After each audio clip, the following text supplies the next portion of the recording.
Yoel, are you ready? Are you prepared? I am ready and prepared. Pick one. Okay. Ooh, this is a good one. What do you think will take up more budget in 2025 and 26? Yeah, I'm not sure you're gonna like it. I think that events are coming back in a big way. Yeah, I know. But I'm I know. not talking about events as in your let's get a booth and swag. I'm talking about events as a project. And events as a project have at least 50% of digital around them because they start 3 months early when you start reaching out to people and you set up meetings. And you're going to have a wish list that's based on the ICP and is based on who we target in our digital campaigns. And a 3-day event then has a 3 months follow-up again in digital. So I'm looking at events as a project where the event itself is just a small part of it. So I don't see that as being something different as to what decent CMOs have been doing for the past few years and sort of like not treating it as the 3-day event, as you say. Totally. I think, unfortunately, you're right. I think there are far too many events. I think that it's a time for the niche events. So like all the mega like trade shows sort of like should be dead as far as I'm concerned, because it's very difficult to prove the ROI on these things. But I think the small niche events, absolutely. Unfortunately, I think you're right. All right, Billy, your turn. I'm gonna go for this one. What's the weirdest or funniest moment you've had during a pitch or campaign presentation? Oh, so many. But I'm going to talk something about something that happened to me actually at a networking event, because that was like I wanted to die. Basically, what happened was it was at the David Intercontinental several years back, a really large event, and I'd arranged to meet several people sort of like at the break times and in between and have some meetings and stuff. And I walk into the first session, massive hall, and everybody sits down waiting for the presentations to start. And you know, speakers presenting, and suddenly I'm like, oh my God.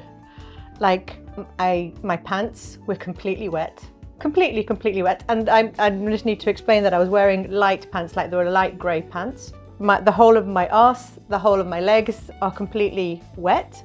And I don't know what to do with myself. Like, I don't know how this is happening. I'm not sure where this is going. And I'm like, how the heck? I don't even, like, I'm in the middle of the row as well. Like, this is the last time that I sat in the middle of the row for anything. Aisle all the way since then. And I'm like, what the fuck do I do? Like, seriously, what am I going to do right now? So what I did basically was waited until one of the really dark moments in the presentation, like when, you know, the light is almost going off, and I fled out of the room. I went to the toilet, I saw that everything, the mirrors, everything was sort of legit, but I was totally wet, totally wet. Luckily, I was wearing a jacket. I wrapped the jacket around basically my arse, ran up to the lobby, and the people were like, very helpful. I wasn't the first one to basically advise them that the seats are wet. They basically had shampooed the fabric seats so like a day or two before, hadn't dried out. Basically, they paid for my taxi home, they paid for the dry cleaning. I didn't have any meetings that day because there was no way I was sticking around. But obviously that stayed with me, and I always check the seat I'm about to sit on ever since. That's good advice. Exactly. Check your seats. Important. If marketing wasn't your career, what would you be doing instead? And I'm pretty sure I know the answer to this one. Yeah, I think you know, but it would not be bass playing. I thought it would be that one. I know, no. I would probably have been a history professor. Really? Yes, I love history. Any type of history, any specific period? Yes, actually. Early Roman Empire, or actually Roman Republic. You need to meet my mother. And I would love to. And U.S., the Civil War and the War of Independence. Interesting. So. Really interesting. I did not know that about you. It's similar empires, by the way. Really? The U.S. was based off of the Roman Republic. I did not know that. Yeah. We will continue to discuss this. And if you want to be my mother, she knows everything about the Roman Empire. There you go. Well, this is what it's all about, people. Getting to know things we did not know. All right. which tech will influence or be the most adopted by P2P marketers in 25 and 26? And you cannot say Gen AI because that is too broad. So, good question, thank you. I don't know if it's going to be the most widely adopted, but I think it should, because it's going to make everybody's life a lot easier as a marketer, but it's obviously the avatars. I think that it's the evolution of video, but a lot easier than video. Look, we're sitting here talking. Think about it, if there was a Yoel 2.0 and a Billy 2.0, and we can just feed them these questions and they'd answer instead of us. Right. That would be very cool. So think about the marketer who's like on her own. They're a one-man show, one-woman show, and suddenly they have avatars, like many avatars, that they're like their avatar digital team, and they don't need to rely on begging the product manager to speak because he's the only one that's got the American accent. So I'm going to take you up and raise you one. I think that one of the things that I would love to have is for these AI tools to crawl through our already existing marketing content, marketing product content, and recreate new stuff. Yes. Because what we do as marketers, we always try to run after the new shiny thing, and we kind of leave a lot of great content at the side of the road. Yep. Simply because we're bored or we can't see it anymore, and these amazing AI tools can mix and match great content. I agree. And that would be amazing. Reuse it. That would be amazing. Good one. Ooh, I wish I had this question. What's the one piece of tech you wish existed to make your job easier but doesn't yet? That's exactly what I was talking about before. Okay. Those crawlers who would crawl through my existing content and then crop out new content for me to use. Especially, as CMOs, you move around a lot. Every 2.5, 3 years, you move to a new company. If you're lucky. If you're lucky. And it takes you 6 to, I don't know how many months to actually, sharpen your message, sharpen the edges, and get it right. If I could have this Santa's little helper, CMO little helper, walk with me, they would already know what I like and how I like to talk and what kind of message I like to put out. So that's going to be my voice. But they're going to get that content out far sooner than I would be able to do that on my own. Okay, so I would actually, thanks for asking me what I think that I would do, but I'm just going to tell you anyway, because that's the kind of person I am, because I don't need to wait to be asked, Yoel. I'll just go right ahead and say. So, I would like, and I think every marketer would benefit from a better predictive tool for marketing strategy and KPIs. Right now, we have to rely on our experience, we have to rely on best practices, we need to rely on other things that we've tried or our peers have tried. And we say, okay, if we do X, Y, Z and we have budget of whatever, chances are we're going to get, but it's pretty much sort of like hope and prayers. Whereas if we actually had, think about it, if we actually had a platform that you put input, and there was like, okay, 80% chance that this is what you're going to be getting. You could handle the 20%, So you're looking of the for black hole. a reliable crystal ball. Yes, predictive tool. Yeah, I don't believe it, because the amount of variables that go into the decision process is just, it's endless. It's my wish. Your wish? My wish. Then we'll have it for you. Thank you. Thank you. I can have my wishes and dreams. Yeah, of course. Go Hopes, ahead. aspirations. I'm an independent woman.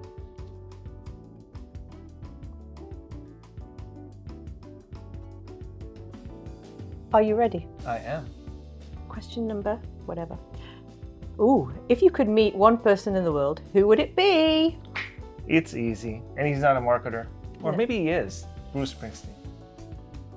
Yes, that's the person I would like to meet. Because?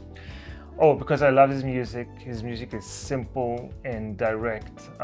Simple rock and roll, so you can just pick up any old guitar and play almost every one of his songs. And because when I was a teenager, I just used to listen to Thunder Road, and that was like this is America for me. So. And what do you think you would get? Okay, so I understand that you appreciate his music and even love his music, but what do you think you would get out of meeting him? Nothing except for meeting my idol. Okay. So I have very low aspirations. Okay, I get that. Yeah. Who would you like to meet, by the way? I think it would be somebody like Richard Branson. If you haven't read his autobiography, which keeps on expanding because he's getting older, Losing My Virginity, is just the ultimate entrepreneurial book, but he doesn't take himself too seriously. And I think that he has an amazing balance between, living on the wild side and an amazing business and creating an amazing business. But I think that sort of like on the business side and on the world front side, I think he'd have amazing insights and amazing stories. And I can imagine sitting down with him for dinner and sort of like just being in awe of his stories and wanting to soak up everything that he has to say. What's the number one marketing playbook tactic that every B2B company should retire in the next 5 years? Easy. And nobody will disagree with it. Almost nobody. The effing ebook and white papers. Right? I'm with Who you. actually reads it? I mean, if people want to know about your product or what you have to say, they do this thing as they go on your website and they go and read everything online. It's pretty crazy. So to go through the whole of writing this piece of ebook, white paper rubbish, basically, designing it, making it lovely in PDF format, just drop it. It's not going anywhere. It's not going to get you what it used to achieve. I think that what you're saying, or at least what I'm hearing, is people get your website together. Pull it together. I think I'm looking at websites. Some of them I had the misfortune of being responsible for. They're crappy. Your website is your showroom. You Yes, need to but, get your ship in order. Most of the websites are just bland. Or they tell a story that was true 2 years ago, or you cannot understand it. Usually, if I'm learning about a company, I try to read 4 or 5 websites of it and its main competitors, Right. and then I get a picture of what they're doing. And also think about, and I say this all the time, the number of times we'll get this wonderful ebook, white paper, whatever, and it'll be, let's say, popular.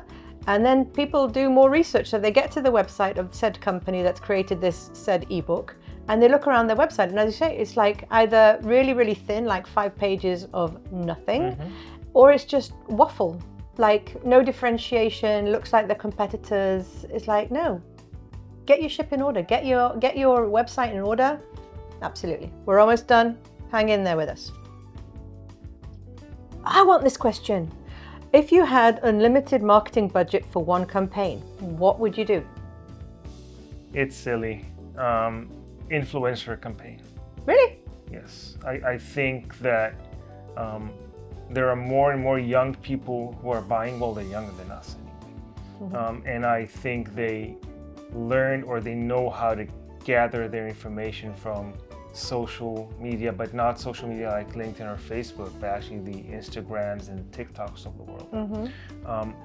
And 10 seconds of an influencer talking about your product is better than all the white papers and ebooks and websites all over the world. On the one hand, I agree with you, but then it's like people know now, know that influencers are being paid by the company in order to promote it. So We've always known it. We've always known that commercials on TV shows are paid for. But influencers used to be in their own bubble of, no, I actually think this is like the best product for you. No, you don't think that? I don't really care about it because we're still psychological beasts. And it takes a couple of seconds for the walls to fall if this is something that I admire, somebody that I admire, and it's working. Okay. It is really working. I agree with you that it's something that I also would like to play more with, like totally. What would be your dream marketing?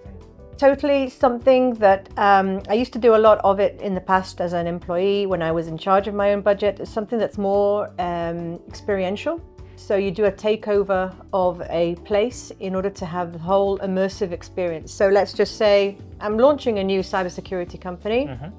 I would take over the metro station near RSA, and I would I would have people at the station, I would decorate the station, it would be backed up obviously with social media and with influencers, and all the way into the halls, it would be all around you. It has to be an experience for more than just while you're online.